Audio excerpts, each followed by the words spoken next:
রাসূল সাল্লাল্লাহু আলাইহি সাল্লাম বলেন, আত্মার 5টি মহা ঔষধ আছে, যে আমলগুলো যদি আমরা করতে পারি তাহলে আত্মা প্রশান্তি লাভ করবে, আত্মার যে একটা প্রশান্তি আছে এটা লাভ করবে। এই জন্য এই বিষয়টা আমরা জেনে নেব আজকে। 1 নম্বরে কোরআন তেলাওয়াত করা। নিয়মিত যে ব্যক্তি কোরআন তেলাওয়াত করবে, পাঠ করবে, আল্লাহ তাআলা তার মনের যে একটা তৃপ্তি, মনের যে একটি শান্তি, মানুষের যে শান্তির প্রয়োজন, আত্মার শান্তি বড় শান্তি, এটা আল্লাহ তাআলা দান করবেন। 2 নম্বরে কম খাওয়া। বেশি খেলে দেখবেন আপনি স্বাভাবিকভাবে আপনার ভালো লাগবে না, আপনার মন মেজাজ খিটখিটে হয়ে যাবে, শরীর ভালো থাকবে না। এই জন্য কম খাওয়া, সর্ব অবস্থায় কম খাওয়ার চেষ্টা করা, তাহলে আপনি ভালো থাকতে পারবেন এবং এটা আত্মার একটা প্রশান্তি। 3 নম্বর তাহাজ্জুদ নামাজ আদায় করা।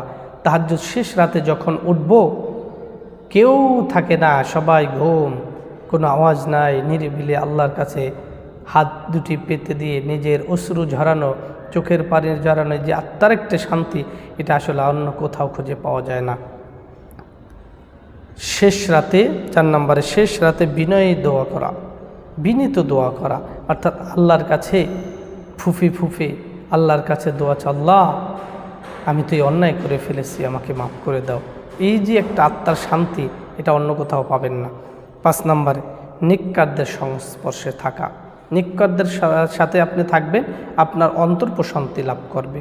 আর বদকারদের কাছে গেলে আপনার শান্তি তো দূরের কথা, অশান্তি সৃষ্টি হবে।